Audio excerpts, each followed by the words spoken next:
En este vídeo ya por fin vamos a acabar con los tipos de corrosión que nos podemos encontrar en las aeronaves. Son unos cuantos, hay que saber diferenciarlos, dónde me pueden aparecer, qué los originan, qué aspecto tienen, todo ese tipo de cosas.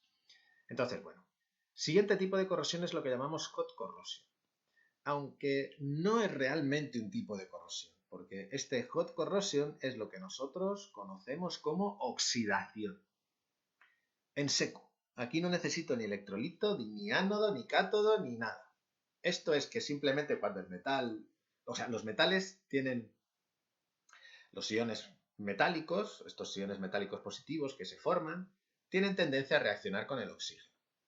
¿Qué es lo que sucede? A temperatura ambiente, esta velocidad a la que reaccionan directamente con el oxígeno, sin electrolitos, hidroxilos, aguas, humedades, sin nada de eso, esta velocidad de oxidación pura y dura a temperatura ambiente es muy lenta.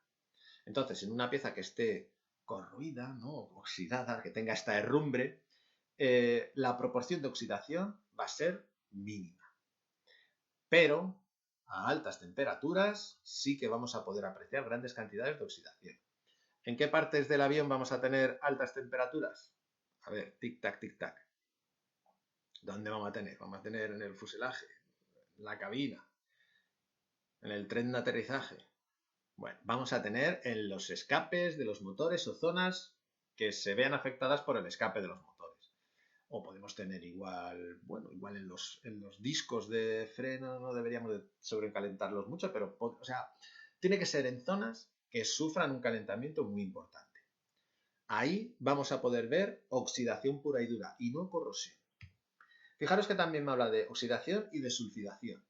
Va a ser lo mismo. Lo que pasa es que el metal, en vez de engancharse con el oxígeno, se va a enganchar con el azufre. Los combustibles tienen distintos componentes de azufre y por el escape salen estos compuestos sulfurosos y los metales los pueden enganchar y pueden reaccionar con ellos. Y se forma un proceso similar, ¿vale?, de esa oxidación. ¿Vale? Debido a esa propensión que tienen los metales a reaccionar con el oxígeno. A temperatura ambiente es muy lento, como os decía, importante que sepamos eso también. Y fijaros, estas figuras de oxidación, sulfidación, bueno, aquí tenemos, este disco de turbina está totalmente reventado, está agujereado, en fin, se la ha sacado de punto claramente, por así decirlo. Y aquí también nos aparecen restos de esta oxidación o sulfidación, ¿vale? Estas manchas que tenemos aquí son rasgos claros de oxidación. Oxidación, no corrosión. No tiene por qué ser corrosión. Esto será oxidación. Así que es ahí donde nos lo podemos encontrar. Y la sulfidación, pues similar. Otro tipo de corrosión. Enfragilizamiento por hidrógeno sería la traducción, ¿no? Embrittlement sería como fragilidad, enfragilizamiento, ¿vale? Este hydrogen embrittlement. Tampoco es un tipo al uso de corrosión. Nos sucede lo siguiente. El hidrógeno atómico es un producto altamente catódico. O sea, si él es catódico, el metal que esté a su lado es anódico. Y se forma de manera natural en muchas reacciones químicas. En las reacciones redox también, en muchas de ellas, aparece el hidrógeno atómico, o sea, el hidrógeno, él solito. Este hidrógeno tiene un tamaño bajísimo. O sea, de hecho, el hidrógeno atómico es un protón y un electrón. Es pequeñísimo. Así que entra en los huecos de la red cristalina de manera bastante sencilla, por difusión. Ese movimiento atómico, el hidrógeno, una estructura que a otros muchos átomos les parece una estructura muy cerrada, el hidrógeno, como es muy pequeño, entra fácilmente. Al penetrar en el metal, el hidrógeno, en cuanto ve a otro átomo de hidrógeno, lo que va es a juntarse y formar hidrógeno molecular. Esto va a dar lugar, digamos, a burbujas o ampollas en el interior de la estructura cristalina. Y como decíamos, es bastante catódico, así que el metal, la estructura donde se haya colado, pasa a ser el ánodo. y es la que se va a corroer. También incluso el hidrógeno reacciona muy fácilmente y puede reaccionar con lo que se encuentra en la aleación, degradándola, porque nosotros no queríamos que el hidrógeno entrara. Bueno, ¿cuándo me puede resultar esto un problema? Pues fijaros, dice, la acumulación de hidrógeno en aleaciones de alta resistencia, aleaciones sobre todo de acero de alta resistencia, suele tener como consecuencia la aparición de grietas. Estas grietas progresan incluso con cargas estáticas, o sea, no con cargas variables, y dan lugar a lo que se conoce como la fatiga por hidrógeno, fragilidad provocada por el hidrógeno. Es particularmente, nos puede aparecer sobre todo en aceros de alta resistencia, cuando les hacemos algún tratamiento que los sobrecaliente. Por ejemplo, en vez de a los aceros de alta resistencia eliminarles la corrosión a mano con un papel de lija, cogemos nuestro taladro, le ponemos un cepillo de alambre de acero y frotamos allí la pieza hasta que nos quede brillante, brillante, brillante. Nos queda brillante, pero la vamos a sobrecalentar. Y al sobrecalentarla, el hidrógeno que está por allí alrededor va a entrar dentro de la estructura. Y nuestro acero de alta resistencia, magnífico, carísimo y espléndido, se ha convertido en nada, no sé, en algo que no me vale para nada. Me va a originar una grieta y en el momento en que menos me lo espere, esa pata de tren de acero de alta resistencia me va a partir. Más tipos de corrosión. Corrosión bacteriana.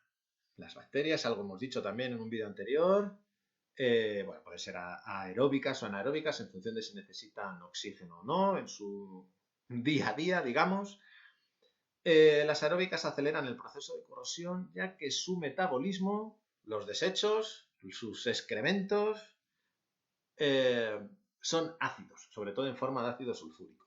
Entonces, esos residuos ácidos lo que hacen es aumentarme la conductividad del electrolito y me provocan la corrosión, sobre todo una corrosión, me van generando pequeños ánodos y me generan una serie de picaduras, esas colonias de bacterias, hongos y este tipo de organismos. Anaeróbicas, fijaros, o sea, las aeróbicas necesitan oxígeno, las anaeróbicas no necesitan oxígeno, o sea que pueden vivir, por ejemplo, en un tanque de combustible. ¿Sí?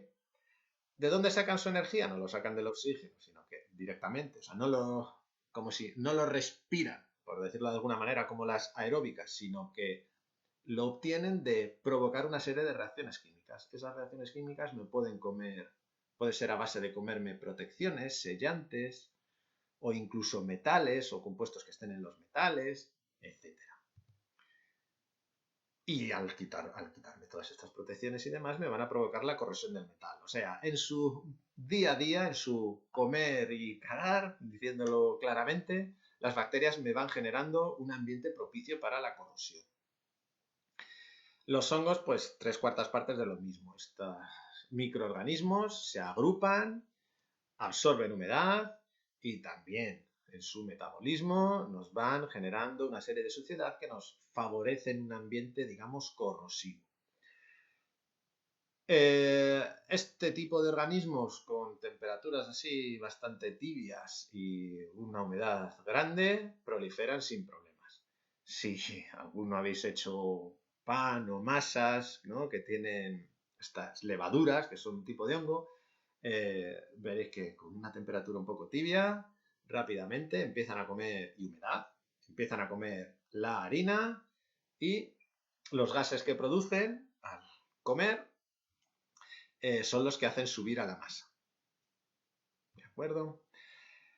Bueno, ¿qué podemos hacer para evitar la proliferación de estos organismos?